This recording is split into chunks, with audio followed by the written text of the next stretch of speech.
Hi, thanks for tuning in today to TV2's Front Porch Conversations. Our porch today is an indoor setting. We're at the Harmony Center, and I'd like to introduce you to our guest today, Doris Tingley. Doris, welcome. Thank you. I'm glad to be here. It's good to have you, and I know we're going to learn a lot about you, so let's get started. Okay. And where did you get started? Arlington, Massachusetts, the same place that my father was born, and he went to high school there. First year the high school was built. I went to high school there. My children went to high school there, and her children went to high school there. And her is? I think that Lorraine, my daughter, I think that makes a record for 4 generations attending the very same school. I think it does too. I can only come to 2 with my family. I went to the same high school as my father. Well, and one of my sons went to the same high school as his father. But is that right? Where? I'll interview you. Okay, Jacksonville, Florida. Oh, okay. And Green Cove Springs is where I grew up. Tell us about your early childhood. What were some special moments for you, or milestone moments? I would say the first thing I really remember is actually going to the Advent Christian Church. My grandmother, when they moved from Maine to Arlington, when the children were, or before they were born perhaps, I'm not sure, picked out the Advent Christian Church that she wanted everyone to go to in Somerville, Massachusetts. And so not only was my father and then mother and I there, all of my first cousins and aunts and uncles were, because she had her family of 3 children, all there with all of their kids. There were 8 of us, first cousins. So it really made like a very homey church for us. And I went there until the war. I did love the church. It had no nursery or junior church. Everyone brought their children from the time they were born into the church. And so I was brought right up from being teeny-weeny in the church. The church was an hour and a half, and then Sunday school was an hour. So Sunday was, and then evening service, so Sunday was a church day. During the hymns, I always loved music, and I would stand on the pew, and my father and I would hold the hymn book.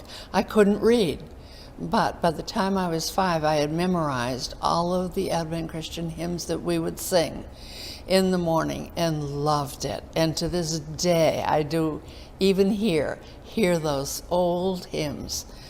And you still know all the words, right? Every word. Had memorized it before I could read. And then we had a pastor named Dr. Barnes, and he was very dramatic and very his heart was in it, very, very heartfelt. And he would pace back and forth, drop on his knees and cry and pray. Now, a 5-year-old child doesn't forget that. A tiny bit scary, but this was what he did. And I got used to it, but I always remembered, he would beseech God, asking for whatever he felt was necessary, and I had learned that.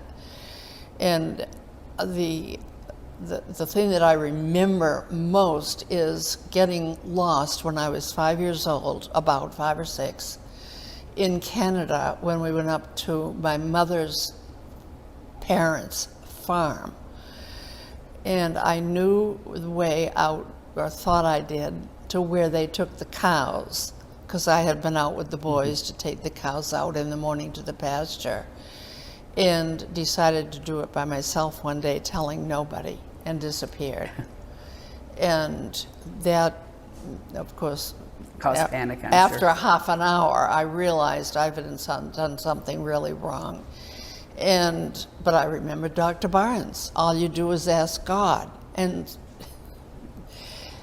I specifically to this day can remember praying to God to show me the way back to the farmhouse because I'm lost, calling his attention to me. I'm lost, help me out.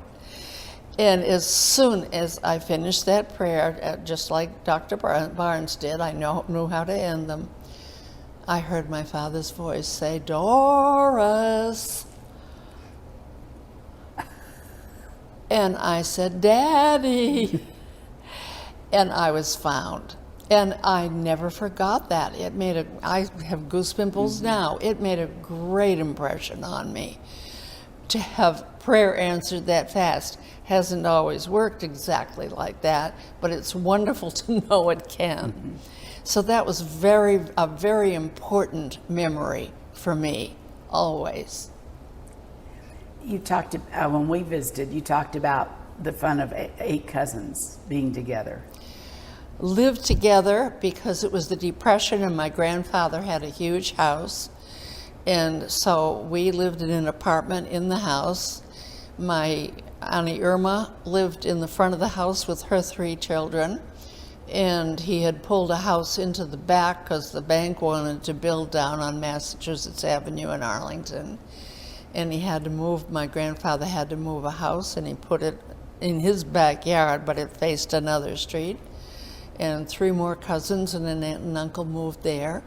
So we were all within 100 feet of each other growing up, which was wonderful. And I understand some of those cousins have been around with you for many years, and even here. 2 of them were right here, my cousin Marilyn and Shirley Johnson it would be.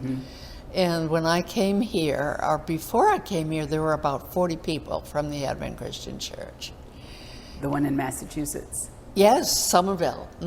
Just Somerville, 40. Billy Nickerson told me that. They had a party and 40 people showed up. But times have passed and it's closer down to maybe 5 or 6 now. But it was still a great reunion, I'm sure, getting here with your family. I had a wonderful time. My cousin Marilyn was the reason I moved here. She was here. And she said, "Doris, come while you can." And I said, "I'm not ready yet." And she said, "When you feel you're ready and need to be here, the moving will be too much for you. Come now while you can do the moving and get your house all settled here." And she was absolutely right. I was so glad that she had pushed me into coming. We had, after Cal, well, I'm skipping around, but after Cal retired, we lived at Word of Life for 16 years, Jack Wurtson's Word of Life, and loved that. Cal had graduated from Houghton College, and he said that he learned more at Word of Life than he did in 4 years of college. We had 2 hours of meetings every day. It wasn't compulsory, but nothing else to do, and they were wonderful speakers, and we loved it there. So it was very hard for me to leave Word of Life. But Marilyn was right. We needed to get settled here.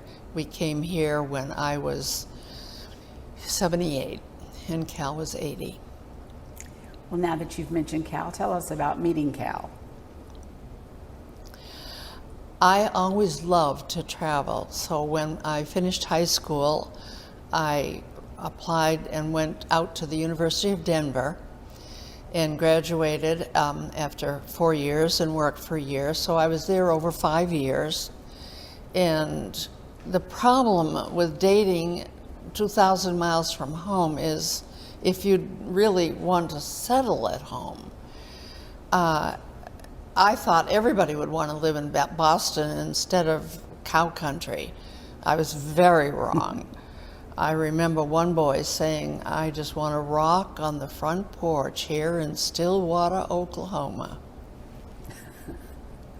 I wanted to go to Maine. We went to Maine every summer because my father had his father's cottage there on Ossipee Lake in Maine. And it was beautiful, and that's the way I had been brought up. And the idea of having to go off to some lake that wasn't a real lake in Denver didn't appeal to me at all. So I had to make up. And again, I went to God and said, "God," remembering how this had worked. would you please let me know whether I should stay here and settle with someone because I had lots of friends, or should I go home? And I didn't get the answer like I did when Daddy called me, but I've been told since, but you decided to go home. And I said yes. And whoever it was said, and that was what God had told you to do. And that made me feel better. I did do what God told me to do. And then it was very obvious I did. Because I went home in December and sang in the choir, as I always did. I've always been a singer since I was little. And leaving the choir, walking out of the church after singing Good Friday night, the new minister who had been there 4 or 5 months, and I was in his Sunday school class, young fellow, said, are you going steady with anyone? And I said, no. He said, would you like a blind date with my brother? And I said, how tall is he? I was 5'8" and a half. And that was always a part of your prayer too, wasn't that, oh, gotta be tall. He said, my height. Made a match. We got married a year to the day later. Never either one of us ever dated anyone from the day we met. That's a wonderful story of love and prayers being answered. Exactly. I couldn't believe it. And I said, I had prayed. And when I went in the choir, I brought binoculars. God. It was, a balcony. Where's the one you've got for me? And there was nobody out there. And I didn't know how this was going to be resolved. I was 24, and it was time to get married, and I'd left everyone I knew out in the West. So this definitely was an answer from God as far as I was concerned. And when I told him that after we got married, he looked at me funny, and he said, I went home to my mother, and I said, I've got 6 years of college, I've got a car, I've been in the Army, I'm working, I've got everything I need but a wife, and I go to church, and there's no one there that's right for me, and I go to work, and there's no one there, and I don't go anywhere else. What am I going to do? And his mother, that's what he said, his mother's answer was, pray, Calvin. The Lord has someone for you. We had both prayed, and we found each other. Thanks to the minister. I did look up and say, God, you didn't have to be quite that obvious. But sometimes we just need a little nudge to listen, don't we? Right. And you and Cal got married, and where did you live as a married couple? 5 years in New York, about 25 miles from New York City. I loved to travel, wanted to see everything, and 5 years in being able to drive to New York City, back when you could still find a parking place, was wonderful. We had a wonderful time there. Drove out west every year, slept in the back of the car, took the seats out and made it flat and put mosquito netting up at the open doors, something you wouldn't see today. But that's how we started, and grew from there to a tent to, by the time Cal retired, we bought a 20 or 24-foot Winnebago RV and went 150,000 miles in it. So you've gotten to experience your dream of traveling. Been to every state in the Union, and several cruises, and 3 trips to Europe and all over Canada, and just had a wonderful life together. Cal and I were absolutely meant for each other. When they say a marriage made in heaven, if you've got one, you're very, very fortunate, and that's where ours was made. Cal died a year and a half ago, and he had several things wrong with him, and again, it was really an answer to prayer. we just didn't know if we should try to fix anything or just let it go, because something else would just jump up and maybe rear an uglier head than the one we were trying to fix. And he had 2 nights in the hospital and was gone. Off to heaven to wait for me. And during those years, that there were some children arriving, weren't there? 2 children, prayer again, didn't have any for 5 years. And it's like, God, don't you want me to be a mother? I thought I wanted to be a mother. And so we worked on that hard with machines and things, and managed to get Lorraine, got pregnant, and he could do the test right where he worked. He was a chemist. And he came out and he says, "You're pregnant." Oh my goodness. Yeah, before we went to the doctor. And so had Lorraine, and then 3 years later had Rod. And my mother said, "Doris, you have a boy and a girl, and that's all the kinds there is. I'll take one. It's one for you and one for me. And that's all we can handle. Don't have any more." By that time, she wasn't smiling. And I took her at her word. And so did God, because we just didn't have any more. Mm-hmm. Well, you keep referring to Lorraine. Lorraine is here with us today off camera. You've come for a visit. Thanks for coming and joining us today. Glad to be here. Yeah. Where, after children started arriving, where did you live? Had been, as I said, 5 years in New York, where Cal was a chemist. And he graduated from Houghton College, Christian college, and then went for a year to Ann Arbor, Michigan to college, and got this job, lived with his twin brother, married me. We had the 5 years, and I was ready to settle down there in Pearl River. I thought that was it. I worked there too, till Lorraine came. And he said, "I don't want to live here. I want to live in Boston." No one else out west ever said that. "I want to live in Boston because I love to go to Maine."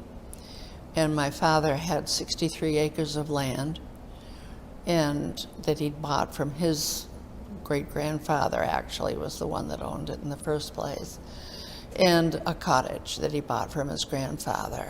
And as soon as I went to the hospital to have Lorraine, we moved up. And I had the baby 3 days later. It was a little close. And my father started to build us a cottage. So we have enjoyed that cottage all these years, since 1960. And it's still in your family?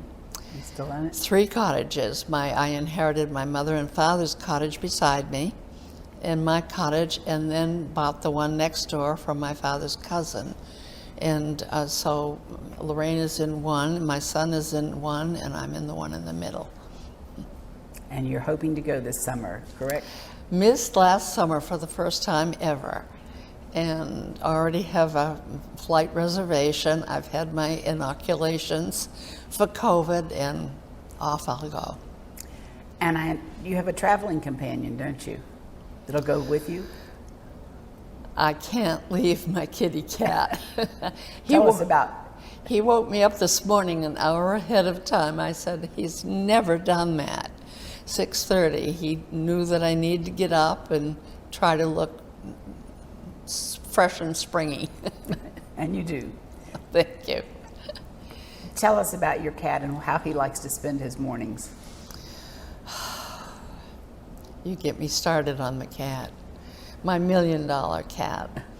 My son had a farmhouse and had a lot of cats to keep the rats and mice down.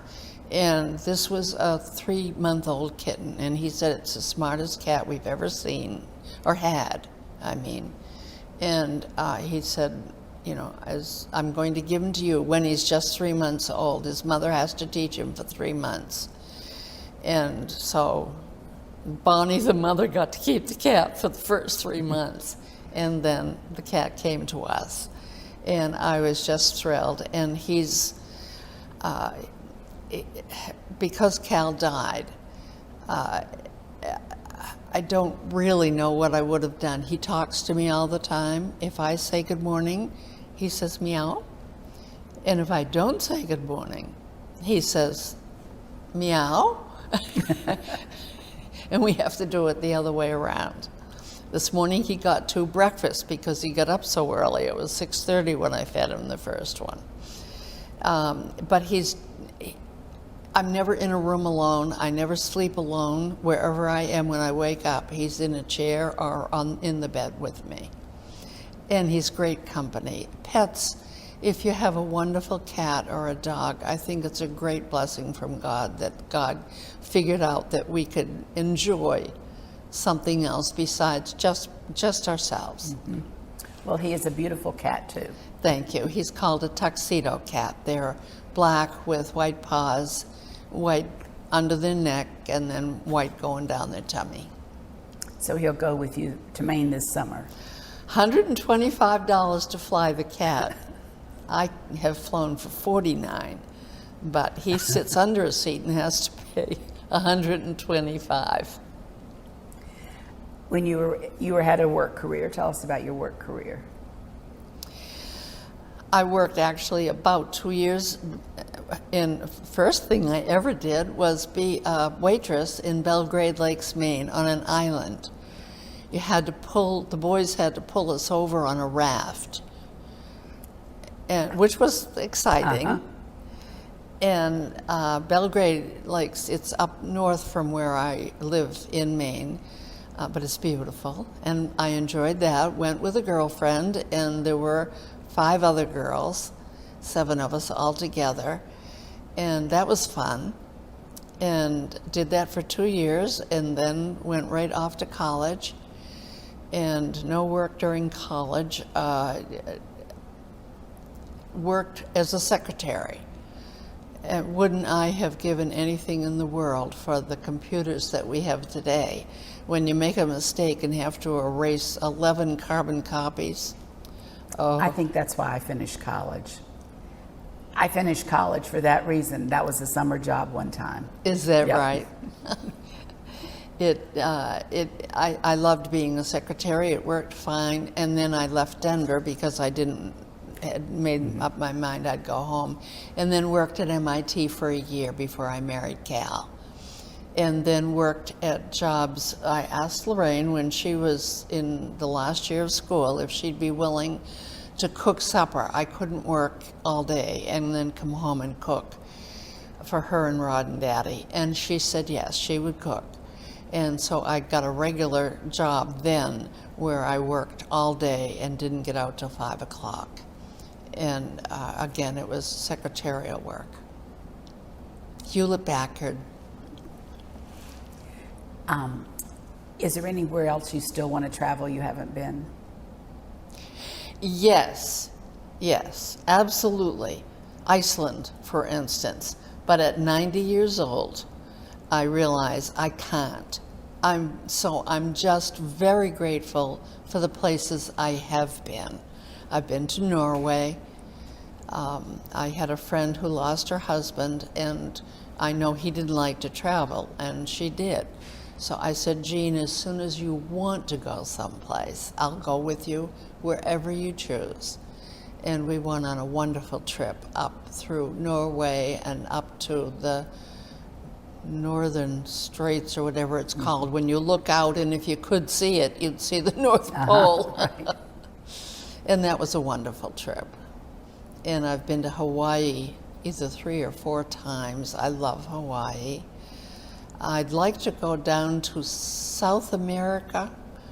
It's something that starts with a P. I forget what it's called down there.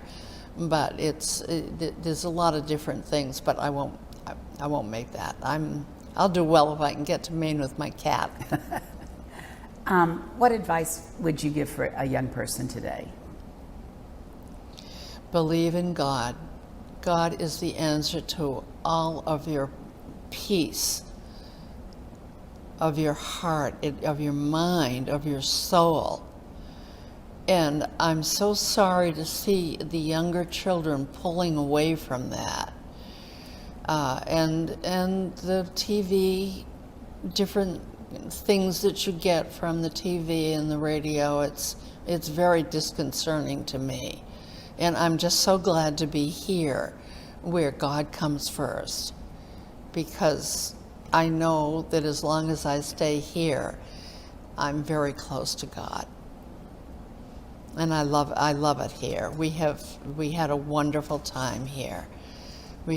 Cal and I had about 11 years together here, and it was 11 very, very happy years. He loved taking his little talking animals to the nursing home and getting acquainted. He always, now this sounds funny, but he always enjoyed little old ladies. I had some friends and he liked them. Oh yeah, I'd love to go see Sonny Stell.